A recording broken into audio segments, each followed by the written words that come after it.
turma, tudo bem por aí? Prontos para a nossa aula de Geografia?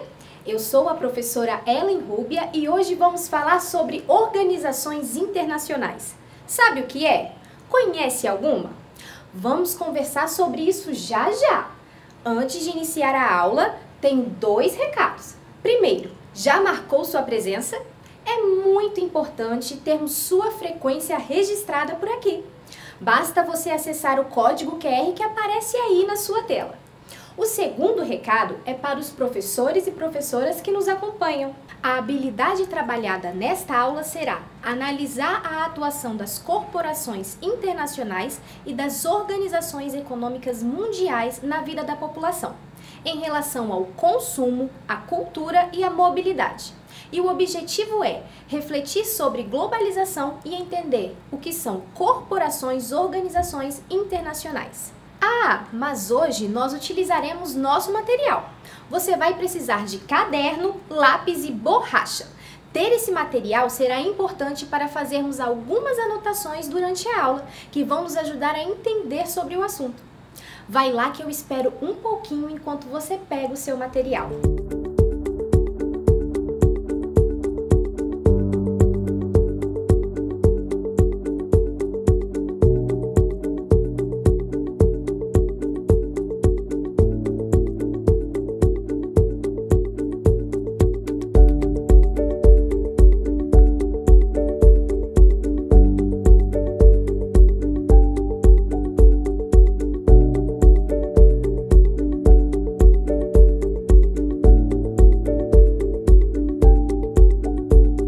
Certo? Então, vamos começar. Primeiro, vamos entender a globalização e contextualizar esse tema. Você sabe o que é globalização? É o processo de integração social, econômica, política e cultural a nível mundial. Todo o processo de globalização promove uma aproximação entre diferentes regiões do planeta, viabilizando a relação comercial, política e econômica. Atualmente, é até mais fácil perceber como o mundo está interligado. Hoje, por meio de uma rede social ou chamada de vídeo, você consegue saber o que acontece em diferentes regiões do mundo. Mas você consegue imaginar isso num mundo sem internet? Sem aviões? Sem ligação telefônica? Bom, o princípio da globalização pode ter sido com as grandes navegações, numa época em que o mais eficiente dos transportes eram as embarcações. Podemos dizer que chegar e explorar outros países era o princípio de uma integração entre diferentes continentes. Foram as grandes navegações que nasceram com o comércio de especiarias que motivaram uma expansão comercial. Os europeus desbravaram os mares em busca de novas terras e recursos para comercializar. Algo importante que foi desenvolvido com toda essa expansão foi a cartografia, ou os mapas. Um outro capítulo muito importante na história da globalização é a terceira revolução industrial. Por que não a primeira e a segunda? Vamos entender? Na primeira revolução industrial, o marco foi substituir o trabalho exclusivamente braçal por máquinas. Essa revolução veio para facilitar e se aliar ao trabalho manual braçal. Na segunda, foi uma revolução dos processos de industrialização, que permitiam produzir mais em um tempo menor. Na terceira, temos a tecnologia como princípio. Essa revolução teve seu início no século XX e ainda hoje vemos os avanços e mudanças constantes provocadas pela tecnologia. E um destaque dessa terceira revolução industrial é que ela não ficou restrita à indústria, impactou comércio e prestação de serviços. Você consegue imaginar quantas novas funções e produtos surgiram com as inovações tecnológicas? Sem contar que ela não foi destinada somente a alguns países ou regiões, mas afetou o mundo inteiro. Então, globalização envolve toda essa dinâmica de aproximar diferentes regiões do mundo por meio das relações econômicas, sociais e políticas. E com essas relações acontecendo de forma mais estreita, muitas organizações internacionais surgiram. O intuito dessas organizações é regulamentar e organizar as formas como as nações se relacionam, até mesmo mediando conflitos. Vamos conhecer algumas dessas organizações? A primeira organização, você já deve ter ouvido falar bastante em noticiários. A ONU, a Organização das Nações Unidas, é considerada a organização mais importante e relevante atualmente. Isso porque ela reúne praticamente todas as nações do mundo. Ela surgiu no final da Segunda Guerra Mundial e substituiu a Liga das Nações. O objetivo da atual organização é promover a paz e a segurança mundial. O principal conselho da ONU é formado pelas grandes potências mundiais. E como exatamente essa organização atua? Ela pode intervir, ou seja, ajudar em negociações em questões relacionadas a conflitos, fome, mortalidade infantil e outros. No caso de conflitos, quando acontecem, geralmente são enviados representantes que formam as forças de paz. Por meio dessas forças, espera-se que acordos sejam respeitados e não haja prejuízo para a população civil. Em tese, a ONU deve ser uma organização neutra e imparcial. Isso significa que ela deve defender os direitos de todas as nações. A OMC, Organização Mundial do Comércio, cria leis e acompanha as transações comerciais em diferentes países. Isso ajuda como?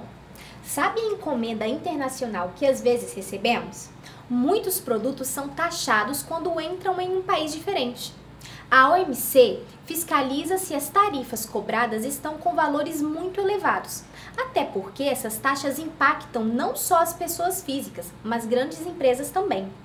A OMC também julga possíveis problemas comerciais entre os diferentes países que podem afetar a boa relação entre eles. Agora vamos falar da OTAN.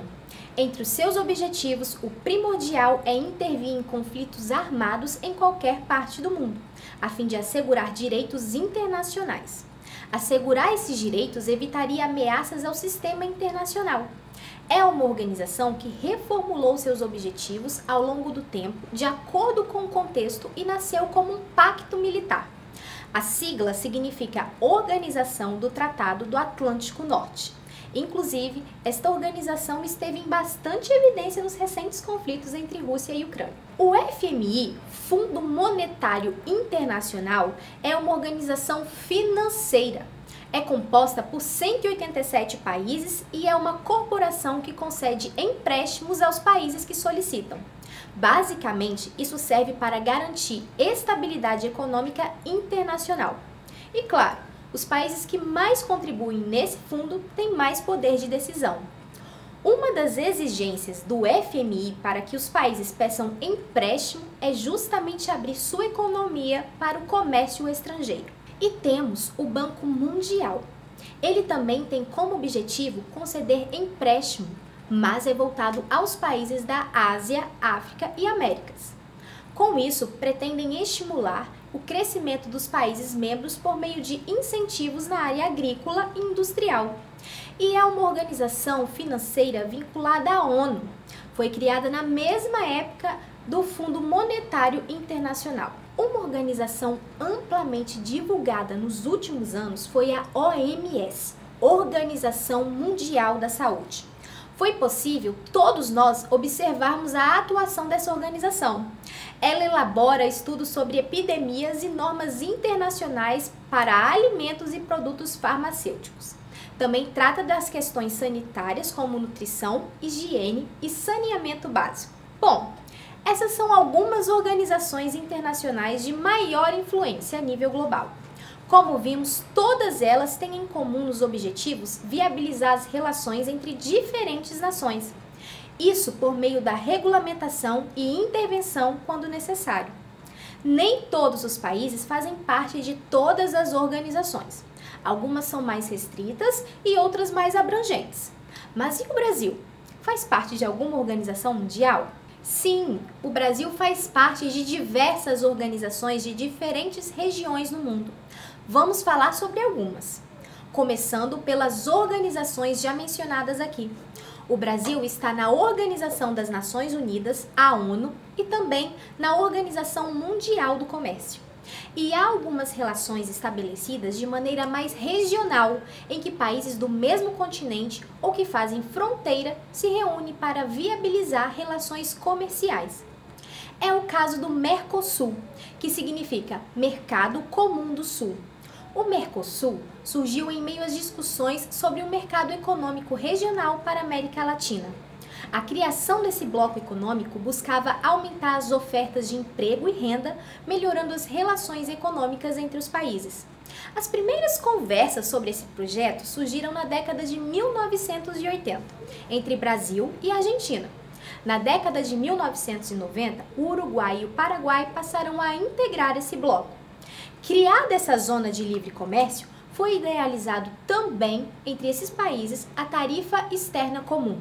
Os 4 países componentes do Mercosul devem cobrar um imposto comum e único em produtos que vêm de fora. A Venezuela era um país membro do Mercosul, mas foi suspensa em 2016 por não cumprir a cláusula democrática. E há os países associados ao Mercosul, como Chile, Equador, Colômbia e Peru. E é isso, são diversas organizações com diferentes objetivos. Essas organizações são muito importantes para viabilizar o comércio dos produtos, para regulamentar o trabalho das pessoas, enfim, é sobre colocar ordem a nível mundial. Pensem como isso afeta diretamente os produtos e serviços que temos e essa relação de globalização. Com a globalização, existem empresas que prestam o mesmo tipo de serviço ou vendem exatamente o mesmo produto em toda a parte do mundo. Consegue lembrar de alguma marca internacional que faz isso? São várias, né? Coca-Cola, McDonald's, Samsung, Fiat, Nike e tantas outras. São as conhecidas multinacionais, que prestam serviço ou vendem produtos em diversos lugares do mundo. São muitas marcas e empresas que se beneficiam do mundo globalizado. Agora, lembra do material que você separou no início da aula? Você vai utilizá-lo. Anote a questão da pesquisa que você deverá realizar após o término da aula. A ONU possui 2 câmaras principais com poderes distintos. Quais são essas 2 câmaras? Qual o poder de cada uma? Vou te dar um tempinho para anotar ou até tirar uma foto se preferir.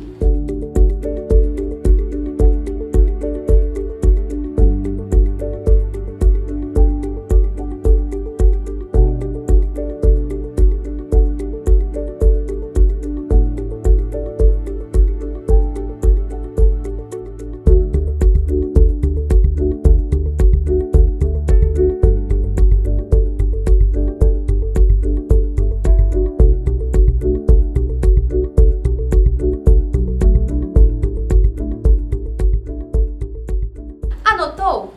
Você pode compartilhar o resultado de sua pesquisa depois em nosso site www.tvdeverencasa.com.br. Lá você tem acesso a um banco de aulas e também consegue confirmar sua presença nas aulas e deixar sua contribuição ou dúvidas. E agora nós vamos fazer um teste breve sobre o que aprendemos nessa aula. Primeira questão: processo de integração mundial no âmbito social, econômico, político e cultural. ONU ou globalização?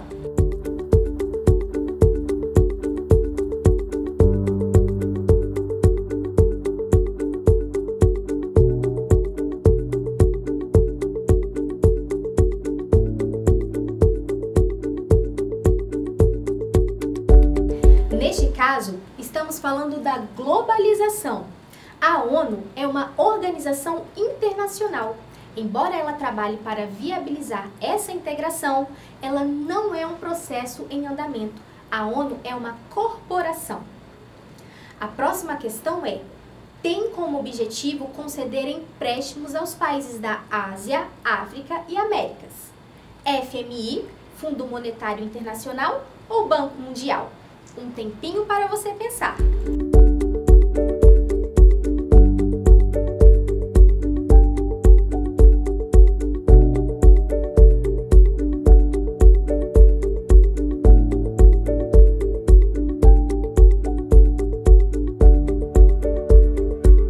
E aí, acertou essa questão? A resposta, como podem ver, está em destaque. Banco Mundial.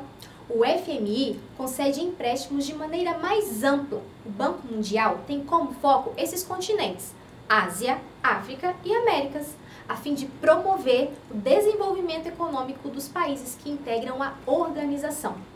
Mais uma questão. Esta você pode utilizar seu material para anotar se quiser. Com a globalização, especialmente após a terceira revolução industrial, a tecnologia tem transformado o modo de vida e trabalho das pessoas. Pense em um produto e uma profissão que surgiram com o avanço da tecnologia. Você terá um tempinho para responder também.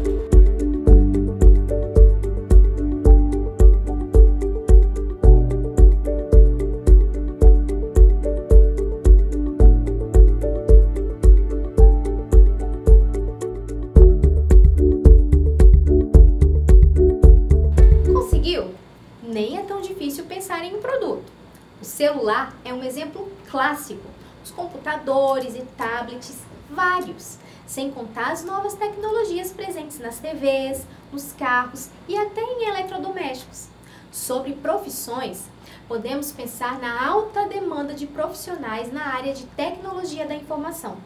São pessoas que trabalham na criação e manutenção de programas de celulares e computadores que tanto facilitam as inúmeras atividades que realizamos no cotidiano. Lembrou de alguma outra? Quero muito ver a sua resposta. Manda lá no nosso Instagram, @deverimcasa-na-tv, e aproveita para marcar sua presença aqui na aula. Basta apontar o celular para o código QR que aparece aí na sua tela. Bom, vamos lembrar o que aprendemos nesta aula? Hoje vimos que a globalização é um processo de expansão a nível mundial. Expansão em várias esferas: comercial, cultural, econômica, política. Entendemos que a globalização motivou o surgimento de diversas organizações internacionais para tratar de questões de interesse comum às várias nações. Vimos que existem diversas organizações internacionais com diferentes objetivos e a ONU hoje é a principal organização que visa a promoção da paz e segurança mundial. Ficou com alguma dúvida? Tem alguma contribuição? Já sabe onde nos encontrar, né? Basta acessar o site www.tvdeverimcasa.com.br e nosso Instagram, @deverimcasa-na-tv. É isso, pessoal. Eu vou ficando por aqui. Um abraço e não se esqueçam, mesmo distantes, estamos juntos. Tchau, até a próxima aula!